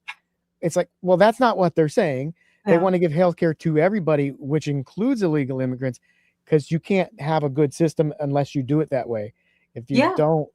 Well, that's like, this is one of the, not universal. Yeah, no, then it's not universal. And also, there's ways. It doesn't work. There's ways to deliver healthcare. Some of it is libertarian friendly. Basically, why are you regulating? Why are you limiting where I can buy my medicines from? Why are you telling me what medicines I can buy? That's the libertarian argument. They do. The government is totally in the way of people doing what they need to do. And then the other one is kind of like the Chinese model, where healthy people, it's a service we provided. It's very important. It's one of the more important things we can do. And we don't need sick people. We have a sick care system that promotes diseases constantly and promotes drugs, and just hold your arm out. We'll fix you right up. And that is sick in its own right. Yeah, I think it's very sick and twisted. It's immoral. But even in the business of farming of healthcare is to stay in business, which means you really once you get a guy hooked, there's this ad for it runs all the time. I don't know if it's a national thing or a local thing, but it's a healthcare company that has clinics and such, and they focus on old people, like, probably over 65 or whatever. And they have all these old people providing testimony, say, oh yeah, I loved going here because they knew what my problems were. They knew all the drugs I was on, and they knew how to basically keep me hooked into that system. That is sick care. And we as Americans don't realize that the rest of the world does not live like that. The rest of the world is not. I've always thought it was bizarre that you see ads on TV for drugs. Ask your doctor if you can take this. Wait. My doctor should be the one telling me what That's right. What I'm supposed to do my own research and still pay the doctor? Forget about it. Yeah, I'm like, I've always thought that my entire life, and it's just gotten more and more and more and worse and worse and worse. And it is. And then I find out from other countries, they do it the same way I do. You don't. It's like, this is crazy. Why is the doctor supposed to tell you what you should take? Because they're the expert. They should know. Yeah, their countries don't allow those ads. And RFK Jr. said that he was going to get rid of those, but that's one of the things he folded on. I think, was that more of one of his presidential platforms? I think, well, that's what I mean. Before he joined Trump. Yeah. because like you know, I mean, you know, when you're going to join that Trump platform, you're going to have to be You're subservient done to the for, bill. yeah. Yeah. Yeah.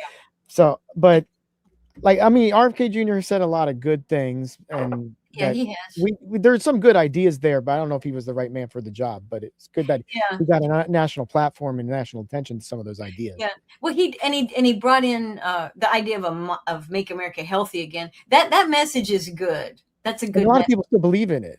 Mhm. In fact, a lot of the Make America Great, the rhetoric is good. Like, okay, I can agree Well, with that. I can get behind that. the ending the wars is good. I never supported the autarky, the economic independence, like everybody else is our enemy. We have to make everything ourselves. That's not Yeah. necessarily what we need to do. No, But ending wars is a good thing. Bringing troops home and decommissioning them yeah. But the problem is they don't mean it. They're I just know, saying it. It's just rhetoric. They don't have any substance to back up any of the things that they're saying. I was And sucked in. I'm always sucked in to vote, and I keep saying I'm never going to vote again because it's just stupid. But then I get sucked in. I go, oh well, maybe it'll make it. And it doesn't make well, a difference. I realized I'm not. In 2012 was the last time I voted for president. Good for you. Wow, That that's good. I wasn't good. I wish I hadn't voted then either. But like, I hated Mitt Romney, but Oh God, I voted for Mitt Romney. And did you see? I wrote in Ron Paul for that, or I voted for I forget what. Yeah, Mitt Romney. Yeah, because I actually hated him.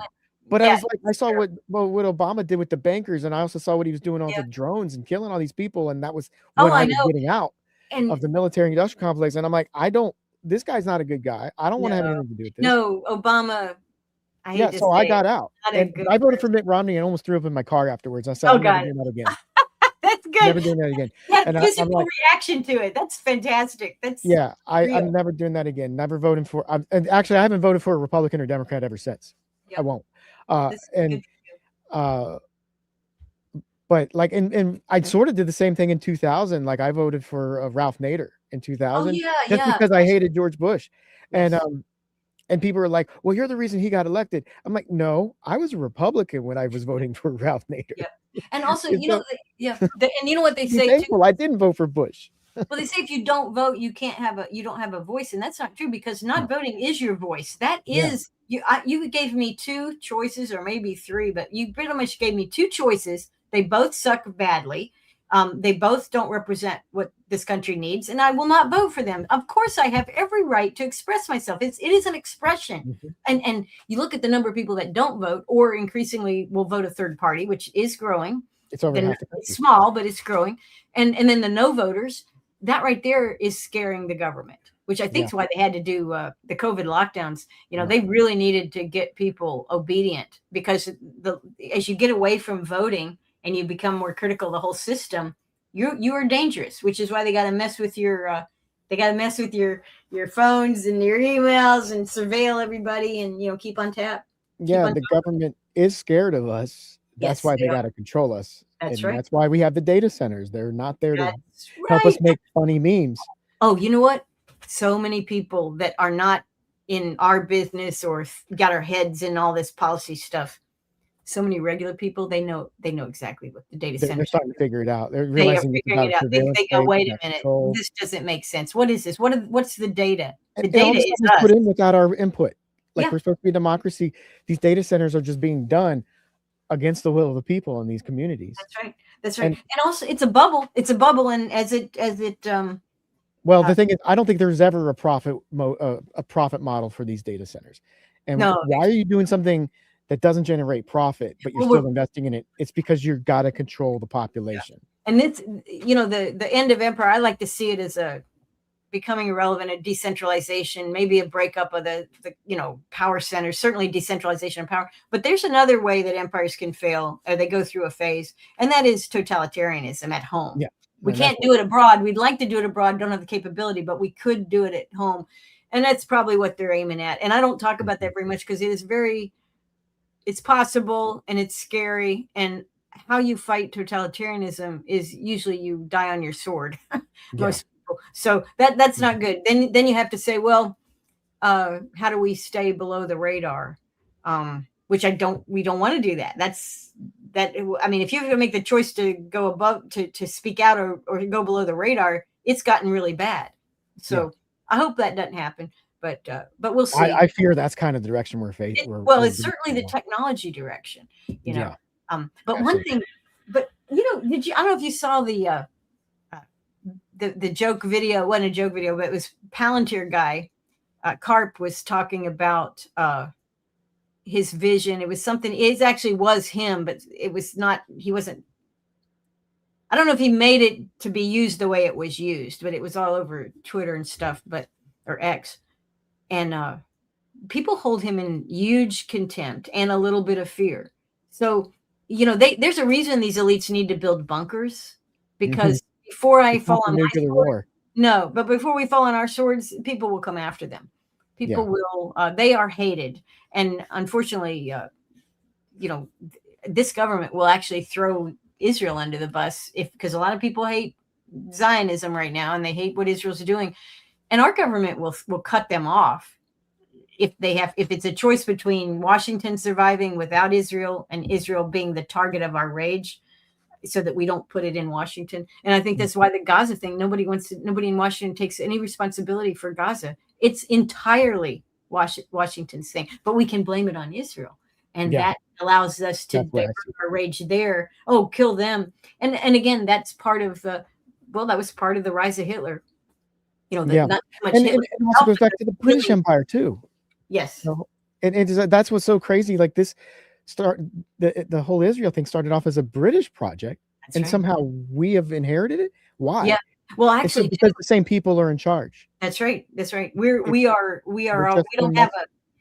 Yeah, we're really fused a lot with Great Britain, and you know it's funny because we don't think about it historically, but that's been going on for quite some time. Even after we rebelled, we won our war, and then they fought us again, tried to burn down the White House, and then all of a sudden, but we're still best buds. How does that work?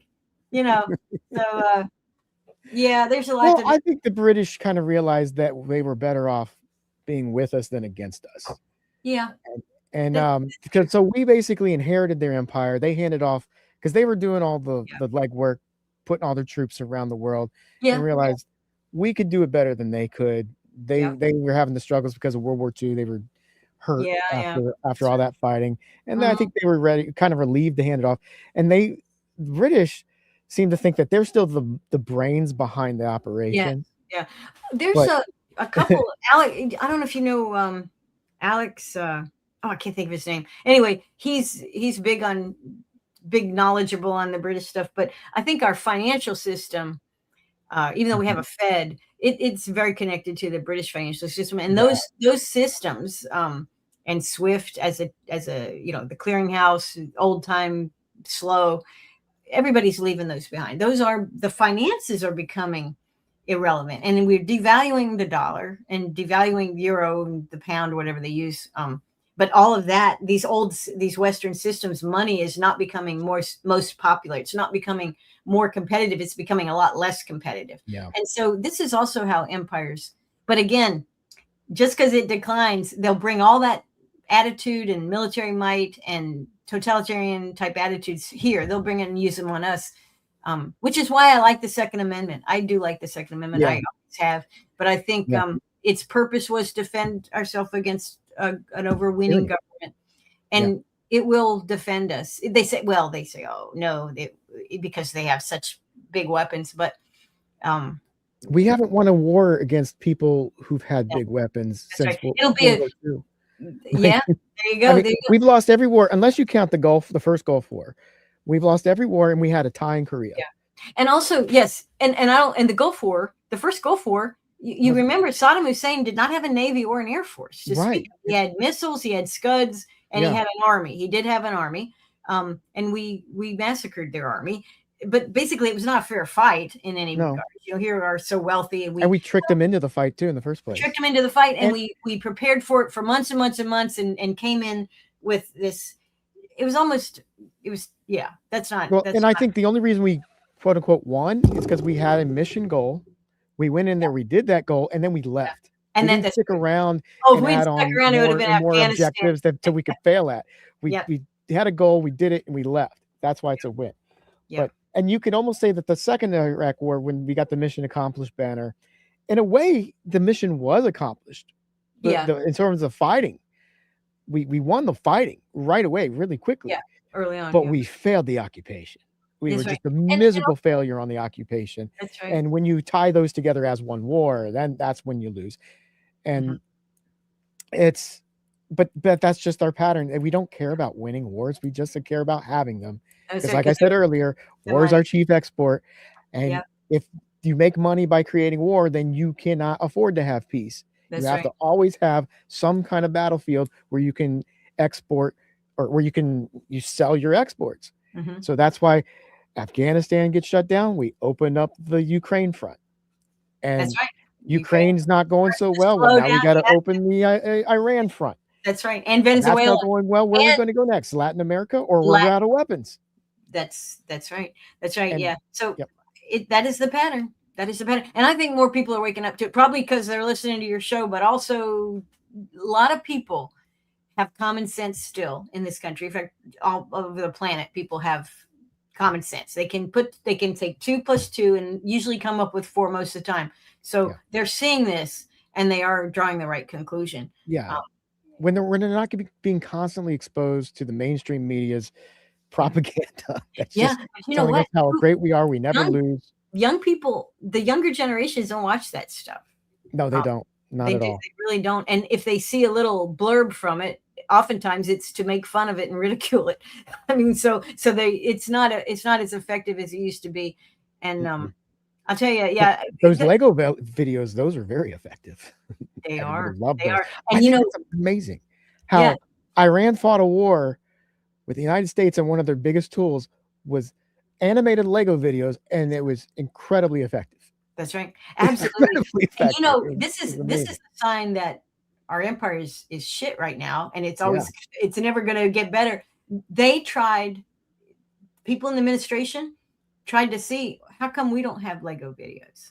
Why come we can't do that? Why can't the Pentagon produce Lego videos? Because we're wrong, and it's not funny, and it's not educational. It's, the beauty of those Lego videos is everything in them was verifiable. It was true. I mean, you couldn't, and also they were very smart too, because the Iranians always like Americans. Even when we kicked them out in '79, the students, when I was in college, we lost a bunch of Iranian students because all of a sudden they were all sent back because of the revolution. But Iranians love American people, and they understand, and they see, just like Iranians have not always loved their governments, whether it's under the Shah or under the revolutionary folks.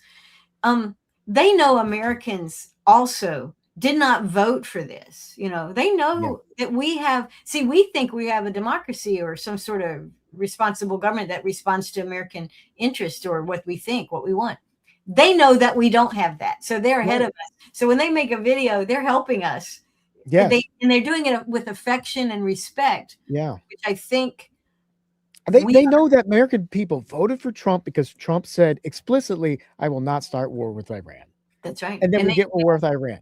That's right. It's just like that's if you need more evidence, I don't know what more evidence you need that we're not a democracy than that. Like, we're definitely not. We don't have the things that we want here. We get all the things we don't want. We get flock cameras, we get data centers, we get wars. We don't want any. We're not voting for those things, but we get them anyway. Yeah. Do I have your email? I'll send you the.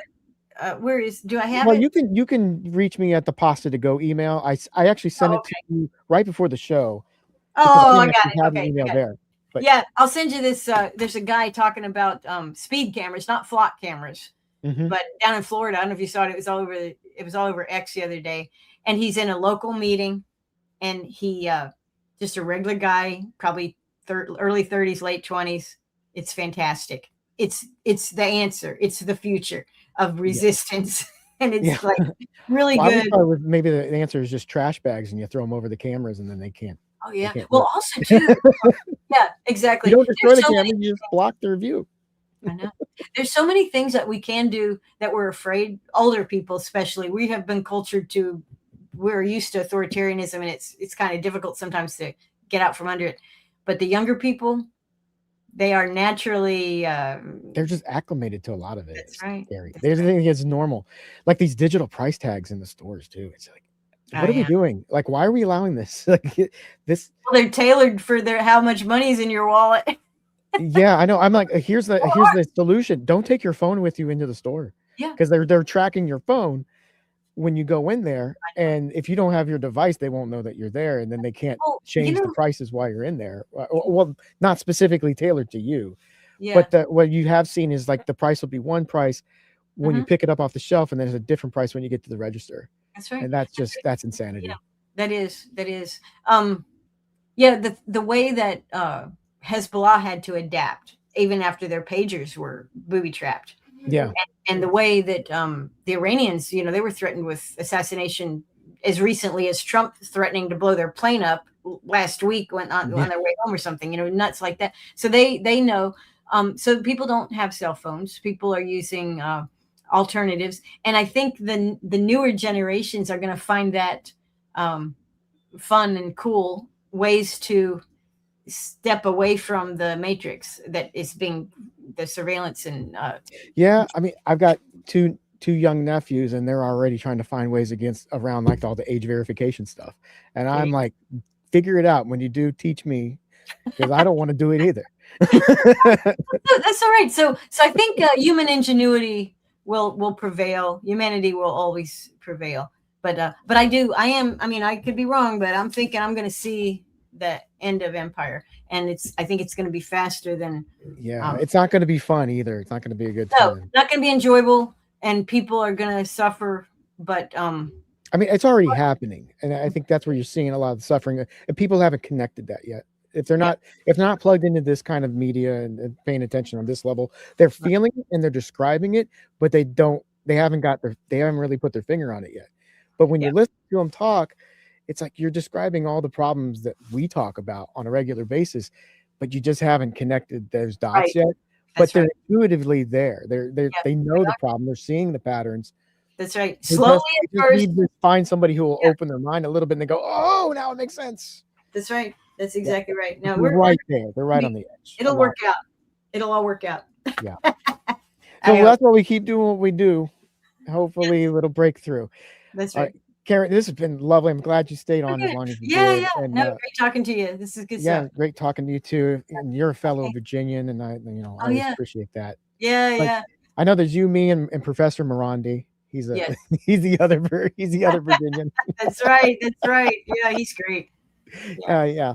So thank you so much. Gloria had to cut out because she was having technical issues, and Jeremy had to go because he had another appointment. And but this is their show. We just kind of stayed on for some bonus material. Yeah, it's all good. It's all good. Yep. And hopefully I'll see you again soon sometime. I hope you come back on our show. Definitely. I mean, maybe later this year. Yeah. Well, we got a slew of guests lined up for the rest of the summer, but we'll definitely reach out again. Okay. Sounds good. For everybody watching at home, this is Uncontrolled Opposition. We are on the Pasta to Go channel because Craig Pasta Jardula is our executive producer of this show. And he's been very gracious in providing some of the resources we need to get a show live on YouTube like this. So thanks for watching. We'll be back next week with another episode. And if you're in New York, definitely try to catch us on WBAI with the radio edit. So have a good weekend, everybody. We'll see you next time. Bye-bye.